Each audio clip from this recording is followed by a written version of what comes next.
Two people, same city, same education, roughly the same opportunities. 10 years later, one of them seems to catch every break. The right people, the right timing, things just go their way. The other works just as hard, sometimes harder, and nothing clicks. We call the first person lucky. But what if luck isn't something that happens to you? What if it's something your brain is quietly, constantly either generating or blocking, and most people have no idea it's happening? Psychology research consistently shows that what we perceive as luck is largely driven by behavioral patterns that are learnable. People who describe themselves as consistently lucky behave differently than those who don't. Not dramatically differently, subtly, in small, repeatable ways. Here's where the 1% idea matters. Improving something by 1% every day for a year doesn't produce a 365% improvement. It produces a 3,700% improvement. Compounding doesn't add, it multiplies. The same principle applies to behavior. So, what are the actual shifts? Shift 1. Change what you notice, not what you do.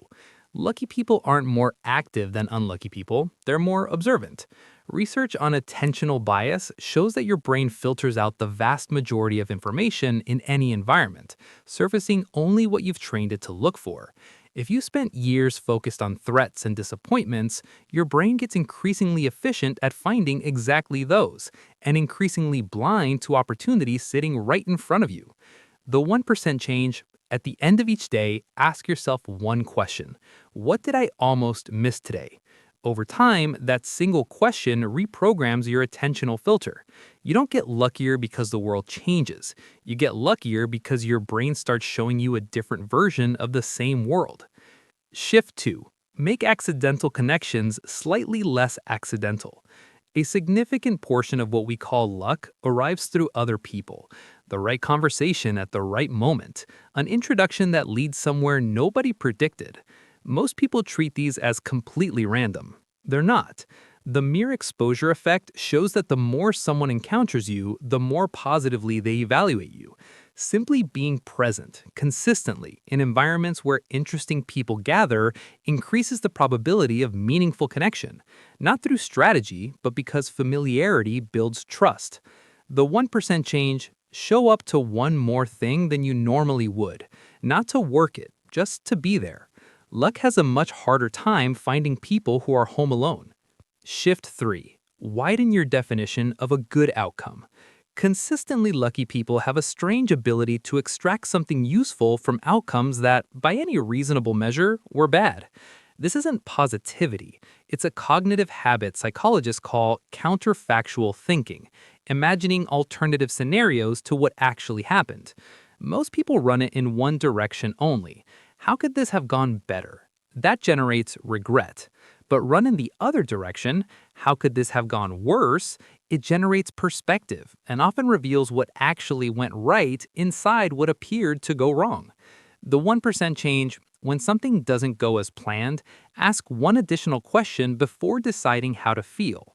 What did this make possible that wouldn't have been possible otherwise? Shift 4. Lower the activation energy for good behavior. Humans don't do what they intend to do. They do what's easy. When two behaviors compete, the effortless one wins, almost every time. This is the law of least effort, and it's not a character flaw. It's how cognition is designed. The 1% change. Make the behaviors that generate good outcomes fractionally easier. Add one small obstacle to the ones that undermine them. Lucky people tend to live in well-designed environments. Not fancy, just arranged so that the right behaviors are slightly more automatic. These shifts feel insignificant. That's the trap. Small, consistent actions build invisibly until the results appear all at once, at which point everyone watching calls it luck. The results show up suddenly, the work was invisible. That's the 1%. Not a shortcut, just the quiet architecture of fortune assembled one imperceptible shift at a time. If this shifted how you see luck, drop a comment below and join our community of people quietly building their own.